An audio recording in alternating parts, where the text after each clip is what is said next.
How's it going, everybody? Tim here from millennialskills.com, and I'm here to show you guys another one of my tools that's available for free on my website, millennialskills.com.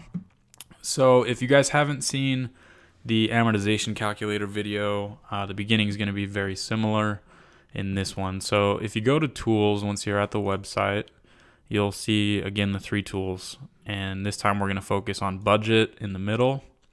This is going to pull up the budget that I've created, and what I want you guys to do, this is again view only, so you're not going to be able to edit this one. Go to File, make a copy, go ahead and make a copy, put it where you want in your Google Drive. We can go over Google Tools in perhaps a future video if you guys aren't familiar with all the functionality there. Okay, so here we've got a copy of a budget. All right. If you don't know what a budget is, you absolutely should, because you need one.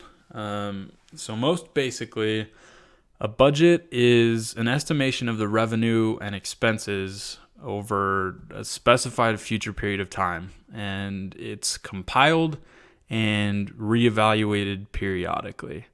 A surplus budget means that profits are anticipated, and we can talk about this in an individual setting, or we can talk about businesses as well. Budgets work in a very similar way. We can have a balanced budget that means all of our income and all of our expenses cancel out, or we can have a deficit, meaning that we've spent or are spending much more or just more than we're bringing in. And like I said, a budget can be made for a person, a family, a group of people, business, government, country, any type of organization or person that makes and spends money. Okay. So to get into the tool a little bit, the first thing you'll see up here is this big green area. Okay. Green represents easily in my mind, income, right? Money, everything that we've got coming in. So the way it's set up is we have these categories, and then they're broken down into subcategories. So for work, we can have, okay, my employment, right? I'm married, so in my case, my wife's employment, commission and bonus, cash and savings. You guys can have anything that's coming in, okay, is going to be in here. Family, if you have money coming in from your family, financial aid, miscellaneous. And again, like the other tool, I've made this completely editable, so you guys can manipulate this however you would like. This is what I have found works best for me. Mine are a little bit different in terms of the categories, but I included things in here that I think would be relevant to quite a few people. And quite honestly, I think this is the most powerful tool that I will probably share with you. Not just powerful in terms of its capabilities as a spreadsheet, but powerful in terms of the impact that it can have on your life. As soon as you guys have your finances in order and you know what's coming in and you know what's going out, you can have much more peace of mind than you would otherwise. I know for me, unknowns can be stressors.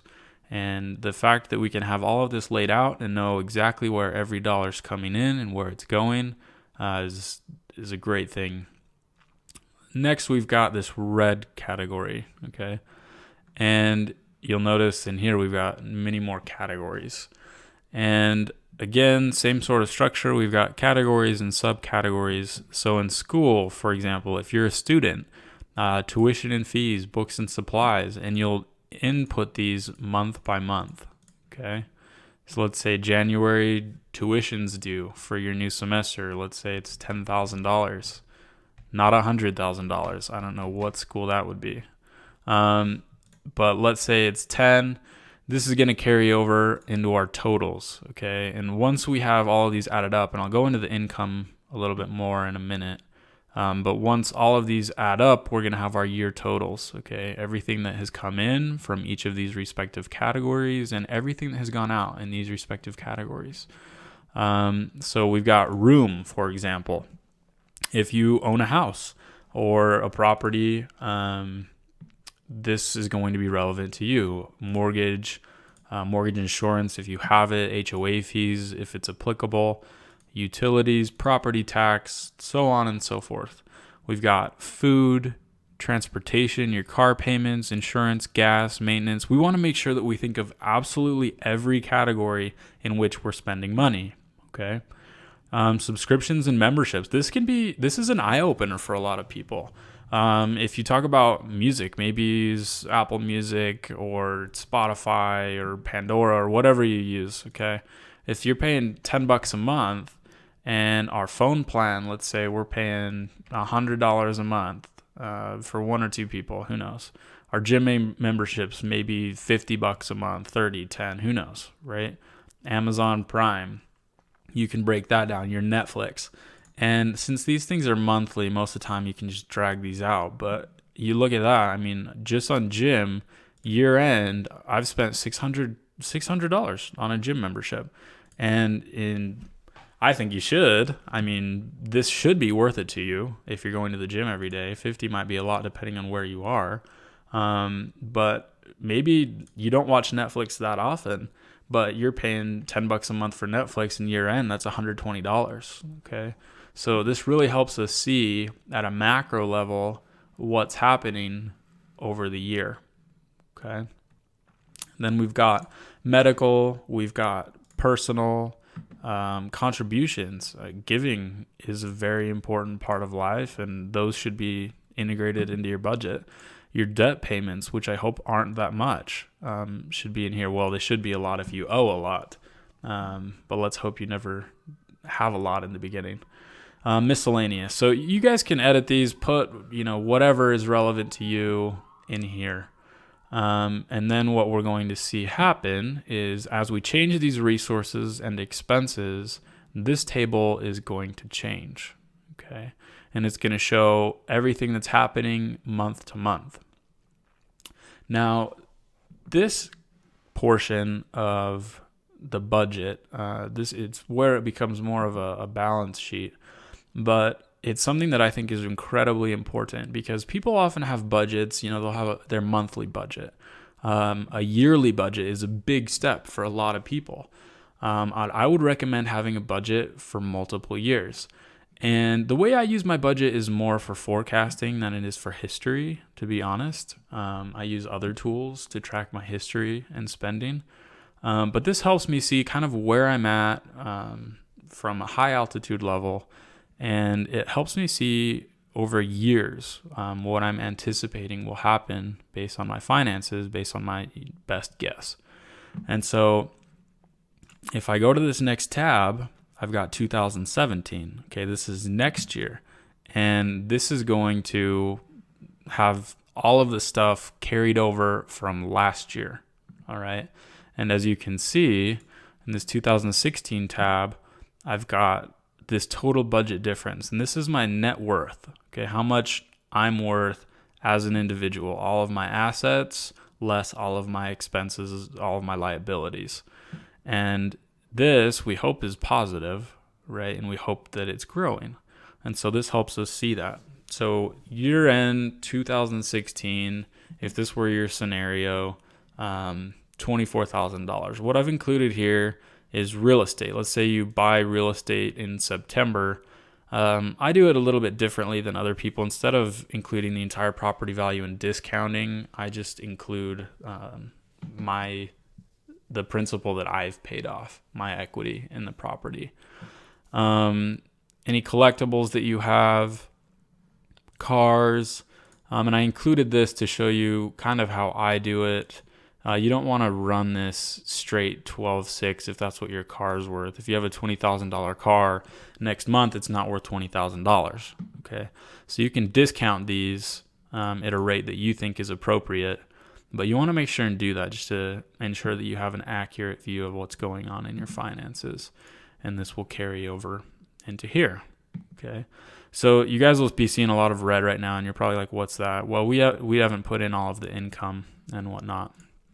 So I've created this sheet for income, which just helps automate things a little bit.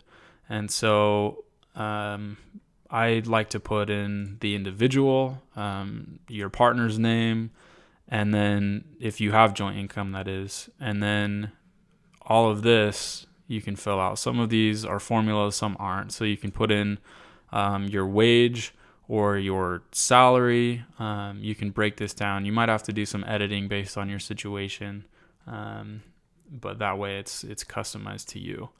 So if my wage is $25 an hour, for example, and I'm working 40 hours a week and I don't make commission, I'm making $1,000 gross.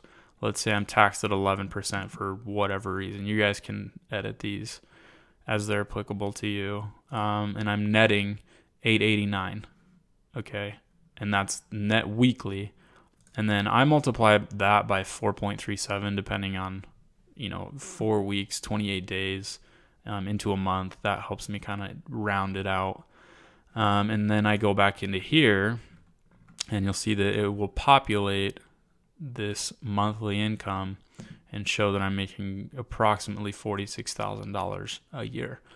So the way this flow works is, again, you got your income, and then I'm going to take out the expenses, and then it's going to show me what's left over. So if I made $3,000 in January and I've got $10,000 for tuition and my other stuff, I'm in the red. I'm $6,000 under. And if that's all I have to my name, I'm $6,000 under in terms of my net worth. Okay. So this is how the budget works. We can go over budget principles and other types of theory in the future. But as far as the tool goes and its functionality, that's about it. So I want to urge you guys to go to millennialskills.com, download the tool, and start incorporating this into your life. Most people don't, honestly, and you'd be surprised at how far ahead of the game you can get by paying attention to these small things. And in my mind, they're big things. To others, they're small. But if you guys put emphasis in this area of your life, you'll find that you will create the success that you want. And you'll be able to change your behavior. If you're spending too much, try this out for a little while. You'll see that things change. So again, go to the website, look for other tools, look for upcoming videos, and I hope to see you guys soon.